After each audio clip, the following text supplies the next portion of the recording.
I'm watching video after video of Ukrainian citizens get in line and try to figure out what a firearm is. Ukrainian citizens. I'm laughing because they really have no idea how to handle a firearm. It really makes you appreciate the wisdom of the founding fathers.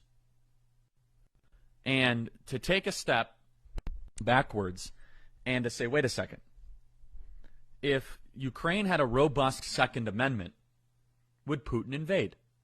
This is a very legitimate question. What's up, everybody? Major Retired Richard Ojeda here. And you know your political party has you hoodwinked blind as a bat when brain-dead arguments that are literally a contradiction are embraced as gospel. And Charlie Kirk provided a statement worthy of a moron's Sermon on the Mount this weekend in saying, if Ukraine had a robust Second Amendment, would Putin invade?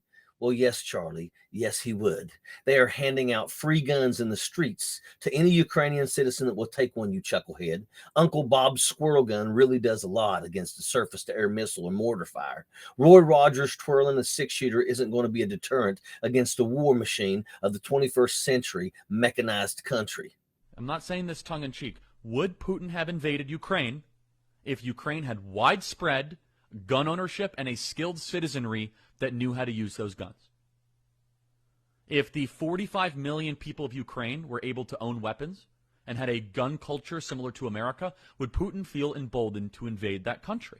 Charlie Kirk is one of many who have only one motive, their own personal petty power grab in politics. They know that conversations no longer carry any prerequisite of intelligence to successfully pass as political discourse through their base. Remember, the violent attempted overthrow of democracy was nothing but legitimate political discourse in their eyes, the eyes of pure avarice. The gun conversation is one that they see advantageous for them to push politically, and they'll pound that square peg into as many round holes as they can because their voters don't know the difference. Ukraine literally has as much of an armed population as they can possibly have, and it's absolutely no deterrent at all to stop Putin and his military aggression. The two things are on such different planes, it's absurd to even present the notion. Weapons of modern war have rendered personal armament obsolete in terms of defense against military action. Any moron can figure this out, and any intelligent person has figured this out a long time ago. If you are dumb enough not to see this and you are armed, you are in danger to everyone around you, friend and foe alike, because you are too blind to even know the difference. The deterrent to war is sane and sensible leadership, real leadership,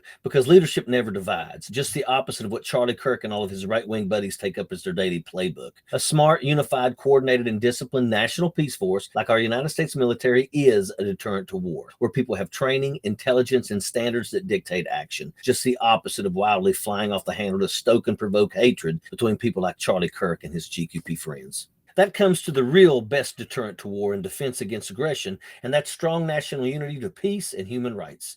A little thing called democracy has proven to be the best device to ensure that, something the GQP looks to delete through their war of rhetoric, through their puppet soldiers like Charlie Kirk.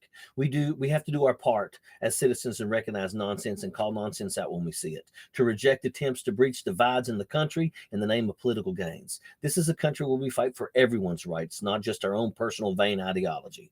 Take a look at Charlie Kirk and his political party's rhetoric and tell me which one of those two things they pander for. Sappers clear the way, airborne all the way.